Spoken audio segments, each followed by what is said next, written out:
நம்பகத்தன்மையான செய்திகளுக்கு RTM. வணக்கம், நான் சூர்யா சம்பத். முதலில் முதன்மை செய்திகளை காண்போம்.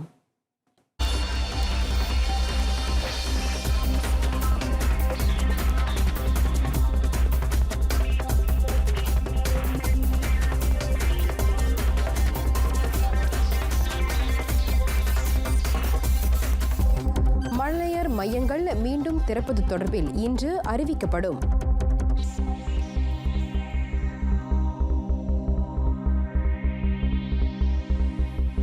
COVID-19 வைரஸ் தொற்றை கண்டறியும் துரித கருவிகள் தென் கொரியாவிடமிருந்து மலேசியா நாளை பெறும்.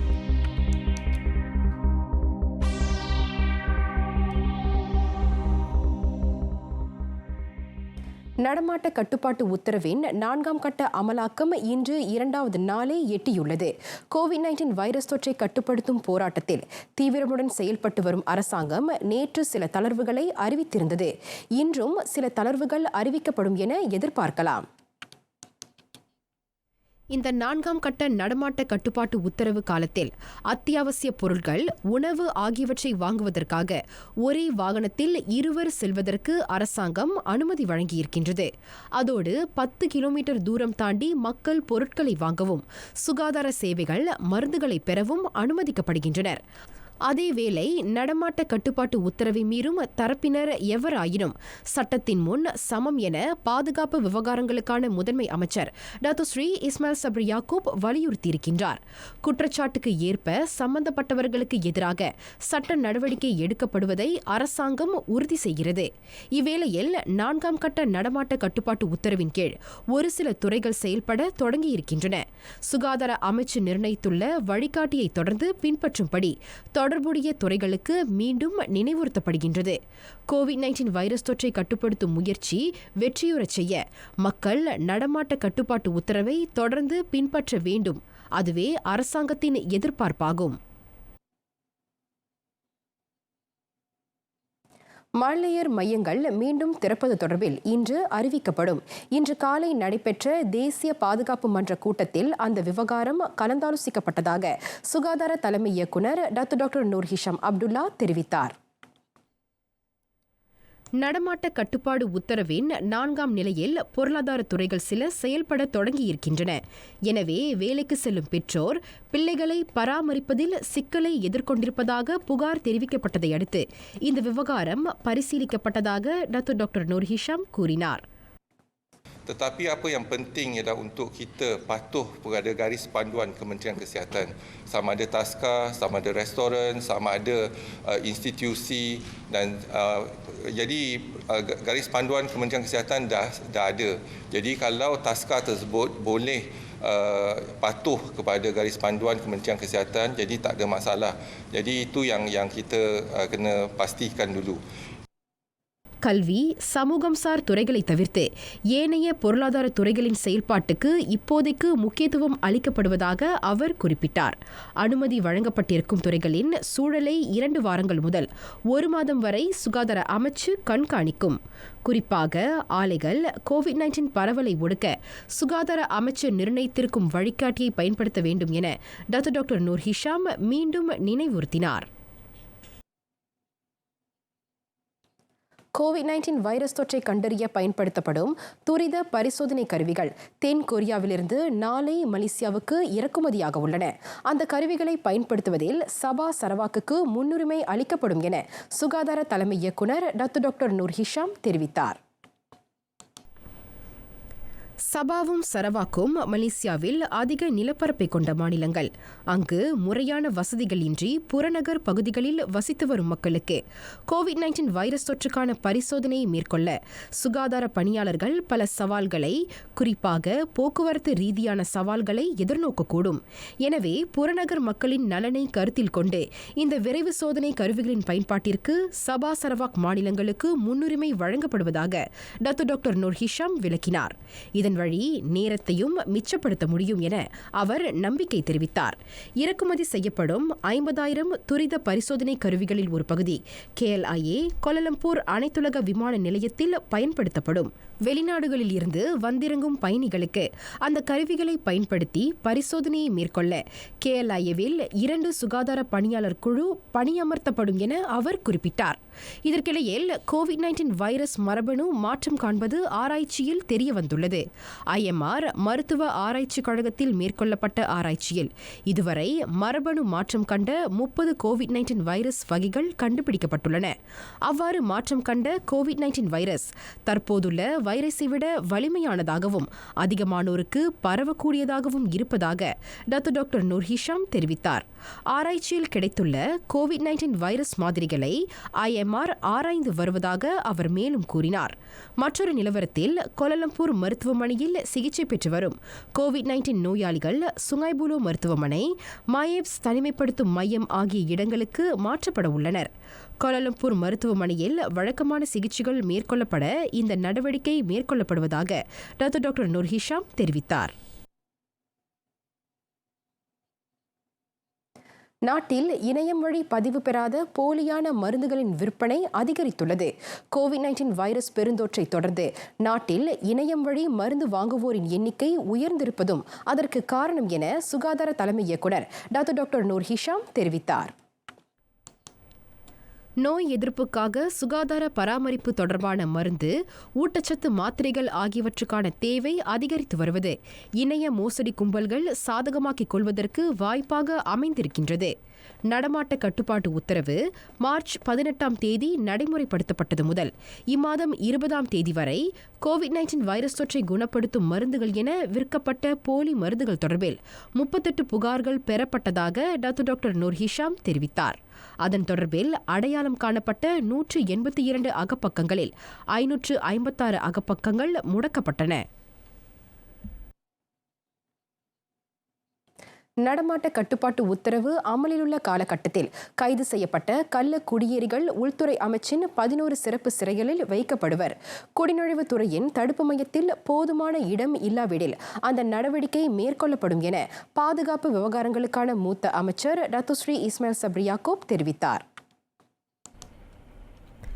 நடமாட்ட கட்டுப்பாட்டு உத்தரவை மீறுவோருக்காக ஏற்படுத்தப்பட்ட சிறைகளில் அவர்களை அடைப்பதற்கு அரசாங்கம் ஏற்பாடு செய்துள்ளது. ஸ்லாங்கோர், ஸ்லாயாங், தமான் மூர்னி பகுதியில் நடமாட்ட கட்டுப்பாட்டு உத்தரவு கடுமையாக்கப்பட்டுள்ளது. அப்பகுதியில் கைதான கள்ள குடியேறிகளை குடிநுழைவுத்துறை தடுப்பு மையத்திற்கு அனுப்ப அரசாங்கம் முடிவெடுத்துள்ளது. ஆனால் அங்கு போதுமான இடம் இல்லையெனில் அவர்கள் சிறப்பு சிறைக்கு கொண்டு செல்லப்படுவர் என டாக்டர் இஸ்மாயில் சப்ரி யாக்கூப் கூறினார். கடந்த 23ஆம் தேதி முதல் அந்த சிறப்பு சிறை இயங்க தொடங்கியுள்ள நிலையில் சுகாதார அமைச்சு அங்கு மருத்துவ அதிகாரிகளையும் பணிக்கு அமர்த்தியுள்ளது. 4ஆம் கட்ட நடமாட்டு கட்டுப்பாட்டு உத்தரவு காலகட்டத்தில் செயல்பட தொடங்கியிருக்கும் கட்டுமான நிறுவனங்கள் SOP நிர்ணயிக்கப்பட்ட நடைமுறைகளை பின்பற்றுவதை உறுதி செய்ய அமலாக்க கண்காணிப்பு பிரிவு தோற்றுவிக்கப்பட்டுள்ளது. 7000க்கும் மேற்பட்ட கட்டுமான நிறுவனங்கள் செயல்படுவதற்கு அனுமதி வழங்கப்பட்டுள்ளதாக அடிப்படை வசதிகளுக்கான முதன்மை அமைச்சர் டாக்டர் ஃபடிலா யூசுப் தெரிவித்தார். வீடமைப்பு, ஊராட்சி அமைச்சு, வேலையிட பாதுகாப்பு, சுகாதாரத்துறை, பொதுப்பணித்துறை, கட்டுமான தொழில்துறை மேம்பாட்டு வாரியம் அவற்றுள் அடங்கும். COVID-19 வைரஸ் தொற்றால் கட்டுமான துறைகள் கடும் பாதிப்பை எதிர்நோக்கியிருக்கின்றன. நாட்டின் பொருளாதாரத்தை மீட்சியுறச் செய்யும் அதே வேளை அத்துறை சார்ந்த தொழிலாளர்களின் நிதி சிக்கலுக்கு தீர்வு காணும் முயற்சியாக அரசாங்கம் கட்டுமான நிறுவனங்கள் மீண்டும் செயல்படுவதற்கு அனுமதி அளித்ததை டாக்டர் ஃபடிலா யூசுப் சுட்டிக்காட்டினார். எனினும் செயல்படுவதற்கு அனுமதிக்கப்படாத நிறுவனங்கள் அல்லது நிர்ணயிக்கப்பட்ட நடைமுறைகளை பின்பற்றாத நிறுவனங்கள் குறித்த புகார் இருப்பின் பொதுமக்கள் அமைச்சிடம் தெரிவிக்கும்படி அவர் கேட்டுக்கொண்டார். இவ்விவகாரத்தில் அரசாங்கம் விட்டுக் கொடுக்கும் போக்கை கையாளாது தொடர்புடைய தரப்புக்கு எதிராக கடும் நடவடிக்கை எடுக்கும் என்றும் அமைச்சர் எச்சரித்தார். 4ஆம் நிலை நடமாட்ட கட்டுப்பாட்டு உத்தரவு காலகட்டத்தில் ஒரே வாகனத்தில் இருவர் செல்ல அனுமதி வழங்குவது தொடர்பில் சபா அரசாங்கம் இன்னும் முடிவு செய்யவில்லை. துல்லிய ஆய்வுக்கு பின்னரே அது தொடர்பான முடிவு அறிவிக்கப்படும் என்று சபா முதலமைச்சர் டாக்டர் முகமது ஷாஃபி அப்டால் தெரிவித்தார். பொருட்களை வாங்க வெளியில் செல்லும் குடும்ப தலைவர் தற்போது மேலும் ஒரு குடும்ப உறுப்பினரை வாகனத்தில் ஏற்றி செல்ல அனுமதிக்கப்படும் என்று அரசாங்கம் நேற்று அறிவித்திருந்தது. அந்த இருவரும் ஒரே வீட்டில் வசிக்கும் குடும்ப உறுப்பினர்களாக இருப்பது அவசியம். அதே சமயம் அவசியமான தேவைகளுக்கு மட்டுமே ஒரே வாகனத்தில் இருவர் பயணிக்க முடியும். இவ்வேளையில் கூட்டரசு அரசாங்கத்தின் அம்முடிவினை மாநில அளவில் நடைமுறைப்படுத்துவதற்கு முன் சபா கோவிட்-19 கட்டுப்பாடு மையத்துடன் கலந்தாலோசிக்கப்படும் என்று டாக்டர் ஸ்ரீ முகமது ஷாஃபி அப்டால் கூறினார். பிரேஹாத்தின் நேஷனல் உதவி திட்டத்துக்கான புதிய விண்ணப்பமும் முறையீடும் இன்றுடன் முடிவுக்கு வருகிறது. நேற்று வரை பெறப்பட்ட புதிய விண்ணப்பங்களும் முறையீடும் நாளை முதல் பரிசீலிக்கப்படும் என்று LHDN உள்நாட்டு வருமான வரி வாரியம் தெரிவித்துள்ளது. அங்கீகரிக்கப்பட்ட விண்ணப்பங்களுக்கு மே மாதம் தொடங்கி உதவித்தொகை வழங்கப்படும்.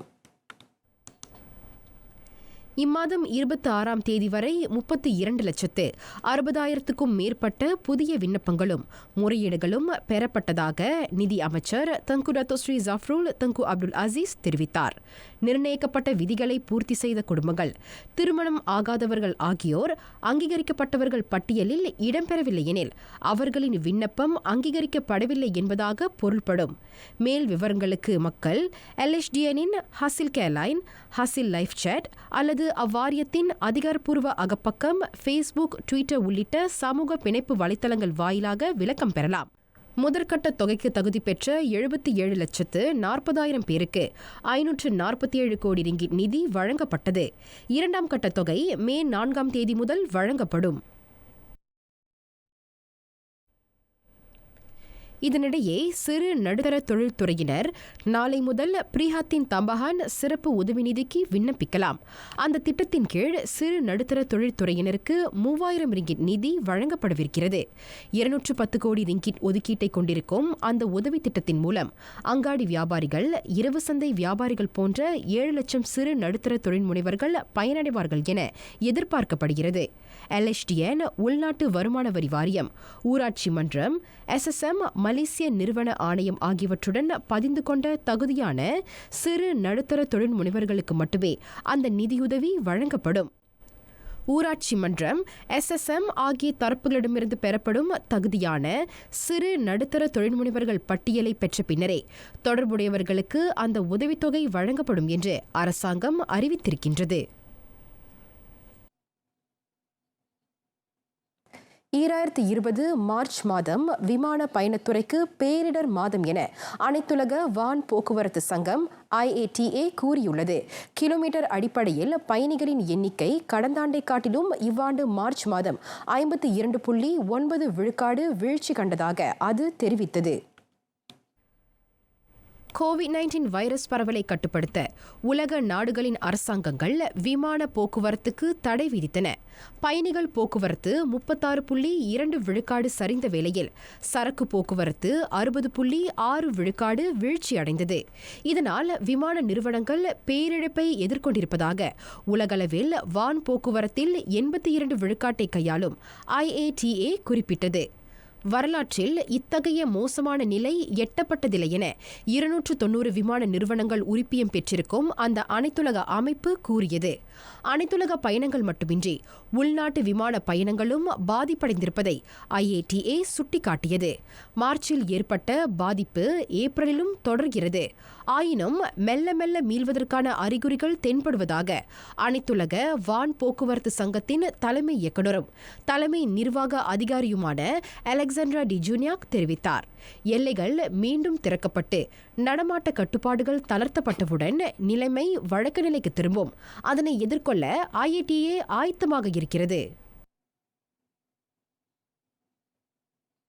சிங்கப்பூரில் புதிதாக கோவிட்-19 வைரஸ் தொற்று உறுதிப்படுத்தப்பட்ட 690 பேரில் மலேசியாவைச் சேர்ந்த தாதி ஒருவரும் அடங்குவார்.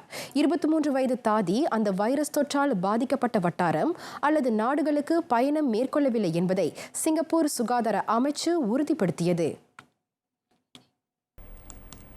சிங்கப்பூரில் NCID எனப்படும் தேசிய தொற்றுநோய் சிகிச்சை மையத்தின் தாதியான அவருக்கு இம்மாதம் 23ஆம் தேதி COVID-19 வைரஸ் தொற்றுக்கான அறிகுறி தென்பட்டது.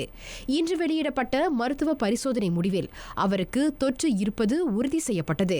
சிங்கப்பூரில் COVID-19 வைரஸ் தொற்று உறுதி செய்யப்பட்ட 1188 பேர் முழுமையாக குணமடைந்து வீடு திரும்ப அனுமதிக்கப்பட்டனர். 22 பேர் தீவிர சிகிச்சை பிரிவில் உள்ளனர். அக்குடியரசில் இதுவரை 14 பேர் அந்த பெருந்தொற்றால் உயிரிழந்தனர். இவ்வேளையில் புதிய தொற்று உள்ள 5 பகுதிகள் அடையாளம் காணப்பட்டுள்ளதாக அக்குடியரசு அறிவித்தது. Defu Lane 1, International Road, Senoko Way, Shaw Road, தமான் பெரிண்டாஸ்ட்ரியன் வூட்லேண்ட்ஸ் E5 ஆகியவை அந்த பகுதிகளாகும். சிங்கப்பூரில் இதுவரை COVID-19 வைரஸ் தொற்றுக்குள்ளானோரில் சுமார் 95 விழுக்காட்டினர் தங்கும் விடுதிகளில் தங்கியுள்ள வெளிநாட்டு பணியாளர்கள் ஆவர்.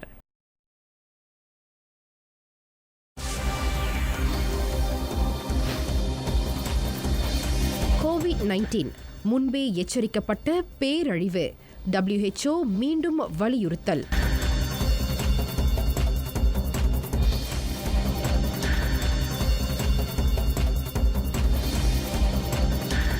இந்தியாவில் பலி எண்ணிக்கை குறித்து நிபுணர்கள் ஐயம். விபரம் உலக நடப்புகளில்.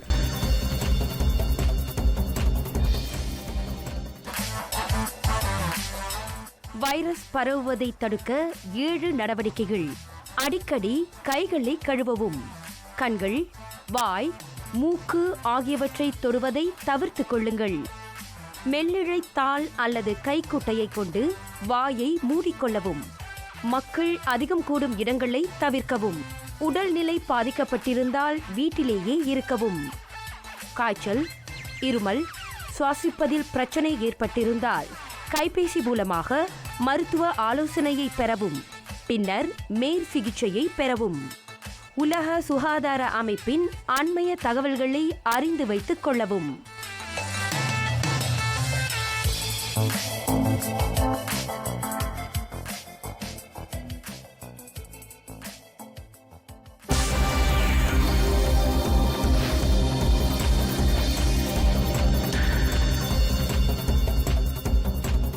COVID-19 வைரஸ் பெருந்தொற்றை மதிப்பீடு செய்வதற்காக WHO உலக சுகாதார நிறுவனத்தின் அவசரகால செயற்குழு இன்று கூடவிருக்கிறது. 3 மாதங்களுக்கு முன் அத்தொற்றை உலகளாவிய கொள்ளை நோய் என அறிவித்த பிறகு அந்த செயற்குழு முதன்முறையாக கூட்டம் நடத்துகிறது. கடந்த ஆண்டு டிசம்பர் சீனாவில் முதலில் கண்டறியப்பட்ட COVID-19 வைரஸ் தொற்றுக்கு இதுவரை உலகளவில் 30 லட்சத்துக்கும் அதிகமானோர் பாதிக்கப்பட்ட வேளை மரண எண்ணிக்கை 2,20,000 எட்டியுள்ளது. சீனாவில் முதலில் அந்த நோய் தொற்று பரவிய போதே தவறான நடவடிக்கைகள் எடுத்ததாகவும் உண்மையான நிலவரத்தை மூடி மறைத்ததாகவும் WHOவின் தலைவர் டெட்ரோஸ் அட்ஹனம் கெப்ரியசஸ் மீது குற்றச்சாட்டுகள் எழுந்துள்ளன. கடும் விமர்சனங்களால் நெருக்கடிக்கு ஆளாகியிருக்கும் டெட்ரோஸ் இன்று சுகாதார வல்லுநர்கள் இடம்பெற்றுள்ள அவசரகால செயற்குழு கூட்டத்திற்கு தலைமையேற்கவிருப்பதாக அறிவித்தார். COVID-19 முன்பே எச்சரிக்கப்பட்ட பேரழிவு. அச்சமயத்தில் சீனாவுக்கு வெளியில் உயிரிழப்புகள் இன்றி வெறும் 82 பேருக்கு மட்டுமே அத்தொற்று கண்டிருந்ததை டெட்ரோஸ் சுட்டிக்காட்டினார். அப்பொழுதே WHO அமைப்பு விடுத்த எச்சரிக்கையை உலக நாடுகள் செவிமடுத்திருக்க வேண்டும். அதன் விளைவையே உலக நாடுகள் தற்போது எதிர்கொண்டிருக்கின்றன. நிலைமையை நன்கு ஆராய்ந்து செயல்பட்டிருந்தால் குறைந்த உயிரிழப்புகளுடன் தொற்றை கட்டுப்படுத்தி இருக்கலாம் என WHO குற்றஞ்சாட்டி வரும் தரப்புகளுக்கு பதிலடி கொடுத்தார் டெட்ரோஸ்.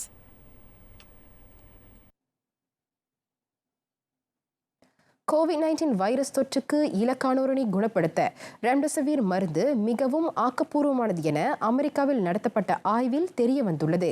அந்த மருந்து உடலில் வைரஸ் பரவலை தடுத்து குணமாகும் காலத்தையும் விரைவுபடுத்துவதாக அமெரிக்காவின் தொற்றுநோய் தடுப்பு மூத்த அறிவியலாளர் டாக்டர் ஆந்தனி ஃபவுச்சி தெரிவித்தார்.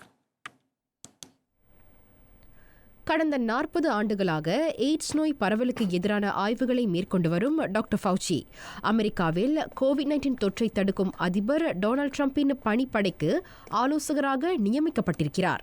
ரெம்டெசிவிர் மருந்தால் COVID-19 பாதிப்பை குணப்படுத்த இயலாது என சீன நாட்டு ஆய்வியல் தெரிவிக்கப்பட்டது பற்றி கருத்துரைத்த அவர் அது துல்லியமான ஆய்வன்று என குறிப்பிட்டார். சீனா வூஹானில் மருத்துவமனையில் அனுமதிக்கப்பட்டவர்களிடம் சீன ஜப்பானிய நட்பு மருத்துவமனையும் கேபிட்டல் மருத்துவ பல்கலைக்கழகமும் அந்த ஆய்வை நடத்தின. ஆய்வுக்கு உட்படுத்தப்பட்ட 237 நோயாளிகளில் பாதி பேருக்கு ரெம்டெசிவிர் மருந்து வழங்கப்பட்ட வேளையில் எஞ்சியோருக்கு வழக்கமான நோய் எதிர்ப்பு சக்தி மருந்துகள் வழங்கப்பட்டன. அதன் முடிவுகள் சமமாகவே இருந்தன.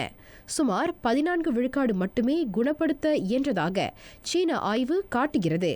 ஆனால் அந்த தொற்றின் தொடக்க நிலையில் உள்ளோருக்கு இந்த சிகிச்சை பலனளிப்பதாக அவர் கூறினார்.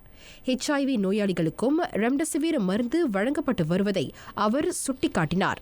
ரெம்டெசிவிர் மீதான அமெரிக்காவின் ஆய்வு துல்லியமானது, நம்பகத்தன்மையானது. எனவே ரெம்டெசிவிர் மருந்தை எல்லாரும் வாங்கும் வகையில் அதனை சந்தையில் விற்பதற்கு அமெரிக்க உணவு மருந்து கட்டுப்பாட்டு வாரியம் ஆவண செய்யும் என்றும் ஃபவுச்சி தெரிவித்தார். இந்தியாவில் கோவிட்-19 வைரஸ் தொற்றால் உயிரிழந்தோரின் எண்ணிக்கை 1000-ஐ தாண்டியது. அமெரிக்கா, ஐரோப்பாவுடன் ஒப்பிடுகையில் இந்தியாவில் மரண எண்ணிக்கை குறைவாக பதிவாக இருப்பது குறித்து சுகாதார நிபுணர்கள் ஐயம் எழுப்பியிருக்கின்றனர். இந்தியாவில் இதுவரை அந்த பெருந்தொற்றுக்கு 1007 பேர் பலியாயினர். நேற்று மட்டும் 73 பேர் உயிரிழந்தனர். இதுவரை அந்நாட்டில் ஒரே நாளில் பதிவு செய்யப்பட்ட அதிகபட்ச மரண எண்ணிக்கை இதுவாகும். கோவிட்-19 வைரஸ் தொற்று பரவலின் உண்மையான நிலையை அந்த தெற்காசிய நாடு இன்னும் கண்டறியவில்லை என்பதை இது பிரதிபலிப்பதாக நிபுணர்கள் சுட்டிக்காட்டினர். அதிக பாதிப்புள்ள பகுதிகளில் மருத்துவ பரிசோதனைகள் சரியாக மேற்கொள்ளப்படாதது உட்பட மேலும் சில காரணங்கள் உள்ளன. அதிகமான சேரி பகுதிகளையும் உறுதியற்ற சுகாதார முறையும் கொண்ட இந்தியாவில் கோவிட்-19 வைரஸ் தொற்றும் பாதிப்பும் அறிவிக்கப்பட்டதை விட இன்னும் அதிகமாக இருக்கும் என கூறுகின்றார் டொரண்டோ பல்கலைக்கழகத்தின் நோய் தொற்று நிபுணர் பிரபத் ஜா. கிட்டத்தட்ட 1,00,000 சேரி பகுதிகளில் மிகவும் நெருக்கடியான சுகாதாரமற்ற சூழலில் வசிக்கும் குடியிருப்பாளர்களின் நிலை மிகவும் பரிதாபத்திற்குரியது. கோவிட்-19 மருத்துவ பரிசோதனைக்கு உட்படுத்தப்பட்ட சேரி பகுதி மக்களின் எண்ணிக்கை இதுவரை அறிவிக்கப்படவில்லை. அதனால் அந்த விகிதத்தை மதிப்பீடு செய்வதில் சிக்கல் உள்ளது. குறிப்பாக உட்புற பகுதி, சேரி பகுதி ஆகியவற்றில் கோவிட்-19 வைரஸ் தொற்று பரவல் தொடர்பான துல்லிய நிலவரங்களை இதுவரை எத்தரப்பும் வெளியிடவில்லை. நோய் கடுமையாகி மருத்துவமனைக்கு செல்வதற்கு முன்னரே பலர் இறந்திருக்கவும் வாய்ப்புண்டு. எனவே கொள்ளை நோயான கோவிட்-19 வைரஸ் தொற்றின் பரவலின் உண்மையான நிலையை கண்டறிய அரசு இந்தியா முழுவதும் உள்ள சேரி பகுதி மக்களை மருத்துவ பரிசோதனைக்கு உட்படுத்த வேண்டும் எனும் ஆலோசனையும் பிரபாத் முன்வைத்தார். கோவிட்-19 வைரஸ் பரவலால் உலக நாடுகள் முடங்கி கிடக்கின்றன. இயல்பு வாழ்க்கையை தொலைத்த மக்களின் நடைமுறையில் பல்வேறு மாற்றங்கள். ஆனால் ரஷ்யாவோ மீண்டும் பழைய இருண்ட காலத்துக்கு சென்றுவிடுமோ என அந்நாட்டினர் அஞ்சுகின்றனர். மதுவையும் ரஷ்யர்களையும் பிரிக்க முடியாது என்பது உலகறிந்த உண்மை. அதற்கெனவே ரஷ்யாவில் பல ரகங்களில் மது தயாரிக்கப்படுகிறது. இந்த ஊரடங்கு காலத்தில் வீட்டில் ஓய்வாக இருப்பதால் இன்னும் அதிகமாக மதுவருந்த வாய்ப்பு கிட்டியிருப்பதாக பலர் கருதுகின்றனர். கோவிட்-19 வைரஸ் பரவலை தடுக்க மார்ச் மாத இறுதியில் ரஷ்யாவில் ஊரடங்கு விதிக்கப்பட்ட பின்னர் அங்கு மது விற்பனை 80 விழுக்காடு அதிகரித்துள்ளது. ஊரடங்கு நீட்டிக்கப்படும் என்ற அச்சத்தில் மதுபுட்டிகளின் கையிருப்பை அதிகரிக்க தொடங்கியுள்ளனர் ரஷ்யர்கள். அத்துடன் ஆல்கஹால் உட்கொண்டால் கோவிட்-19 வைரஸ் தங்களை தாக்காது என்றும் அவர்கள் நம்புகின்றனர். மக்களின் மது மோகம் மீண்டும் தலை தூக்கியிருப்பது ரஷ்ய அரசாங்கத்தின் மதுவிலக்கு நடவடிக்கைக்கு பாதகமாக உருவெடுத்திருக்கின்றது. 2016 ஆண்டில் ரஷ்யாவில் மது அருந்துவோர் விகிதம் 40 விழுக்காடு வரை குறைந்தது. ஆனால் இந்த ஊரடங்கு காலகட்டத்தில் அந்த விகிதம் கிடுகிடுவென உயர்ந்துள்ளது. மதுவினால் ஏற்பட்ட மயக்கம், வீட்டிலேயே அடைந்து கிடப்பது ஆகியவற்றால் ரஷ்யாவில் குடும்ப வன்முறைகளும் அதிகரிக்க தொடங்கியுள்ளன. வேலைக்கு செல்ல இயலாததால் பண பற்றாக்குறையும் அவர்களுக்கு ஏற்பட்டிருக்கிறது. இதனால் ஏற்பட்டிருக்கும் மன உளைச்சலும் குடும்ப வன்முறை அதிகரிப்புக்கு காரணம் என வல்லுநர்கள் குறிப்பிடுகின்றனர்.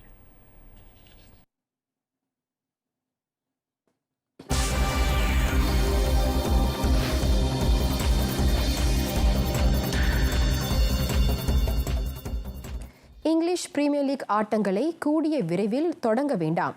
கோவிட்-19 வைரஸ் தொற்று பரவல் நிலையை கருத்தில் கொண்டே எந்தவொரு முடிவும் எடுக்கப்பட வேண்டும் என ஃபீஃபா அனைத்துலக காற்பந்து சம்மேளனத்தின் மருத்துவ செயற்குழு தலைமை அதிகாரி மிஷேல் டி ஹூகே ஆலோசனை கூறினார். கோவிட்-19 வைரஸ் தொற்றின் எதிரொலியால் இப்பருவத்திற்கான இங்கிலீஷ் பிரீமியர் லீக் ஆட்டங்கள் ஒத்திவைக்கப்பட்டன. எனினும் எஞ்சிய ஆட்டங்களை நடத்தி முடிக்க வேண்டும் என காற்பந்து கிளப்புகள் விரும்புகின்றன. அவ்வகையில் ஜெர்மன், ஜப்பான், தென்கொரியா, ஆஸ்திரேலியா ஆகியவை ஜெர்மன் லீக் உட்பட அனைத்து லீக் ஆட்டங்களையும் தொடரும் எண்ணத்தை வெளிப்படுத்தியிருக்கின்றன. அவ்வெண்ணத்தை அனைத்து தரப்புகளும் மறுபரிசீலனை செய்ய வேண்டும். இரண்டாம் கட்ட கோவிட்-19 வைரஸ் தொற்று பரவலுக்கும் பாதகமான சூழலுக்கும் அதுவே காரணமாகிவிடும் என மிஷல் டிஹூகே சுட்டிக்காட்டினார். அத்துடன் நடப்பு சூழலை கருத்திற்கொண்டு பிரீமியர் லீக் மட்டுமின்றி மற்ற போட்டிகளை தற்போது நடத்த உலக நாடுகள் தயாராக இல்லை என்றும் அவர் குறிப்பிட்டார். மியான்மரில் உள்ள தனது உடற்பயிற்சி நிலையத்தில் உடற்பயிற்சியை தொடங்குவதற்கு முன்னர் கண்ணாடியில் தனது உடல் கட்டமைப்பை கண்டு பூரித்து போகிறார் செயின் மவுங் எனும் 91 வயது முதியவர். தனது நீண்ட ஆயுளுக்கு சமயம், உணவு முறை, உடற்பயிற்சி உள்ளிட்ட கட்டொழுங்கான வாழ்க்கை முறையை கடைபிடித்ததே காரணம் என பெருமையாக கூறும் இவர் கடந்த 70 ஆண்டுகளுக்கும் மேலாக தனது உடல் கட்டமைப்பை பேணி வருகிறார். கடந்த 1958 ஆண்டு பர்மாவின் மிஸ்டர் ஒலிம்பிக் பட்டத்தை வாகை சூடிய செயின் மவுங் அதற்கு ஓராண்டிற்கு முன்னர் மிஸ்டர் பர்மா பட்டத்தை வென்றார். இந்த வயதிலும் இறைவனை பிரார்த்தித்த பின்னரே ஒவ்வொரு உடற்பயிற்சியையும் இவர் தொடங்குகிறார். மியான்மரில் உடல் கட்டமைப்பு ஒரு கலாச்சாரமாகவே திகழ்கிறது. அதற்காக அந்நாட்டில் உள்ள பேரங்காடிகளில் நடத்தப்படும் போட்டிகளைக் கண்டு ஆதரவு வழங்க ஏராளமானோர் திரள்வர். இது ஒரு சிறந்த விளையாட்டு என்பதை அறிவதற்கு முன்னர் தம்முடைய 13 வயதில் அயர்வாடி பகுதியில் உள்ள தனது குக் கிராமத்தில் பாரமான மரக்கட்டைகளை ஏந்தியதாக கூறுகிறார் செயின் மவுங்.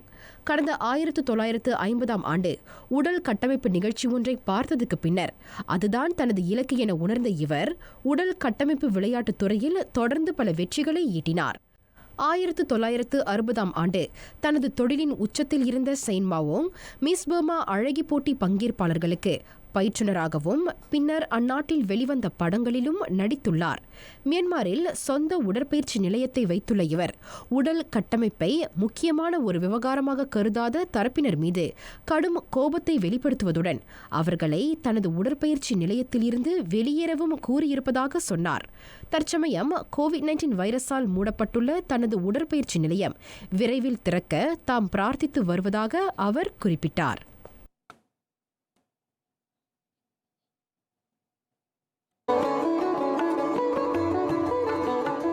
நமது வாழ்க்கைக்கு உதவும் அன்னை தெரேசாவின் அன்பு மொழிகள். அன்பு என்பது சொற்களில் வாழ்வதல்ல. அன்பை சொற்களால் விளக்கவும் முடியாது, செயல்களால் விளக்கம் பெறுகிறது அன்பு.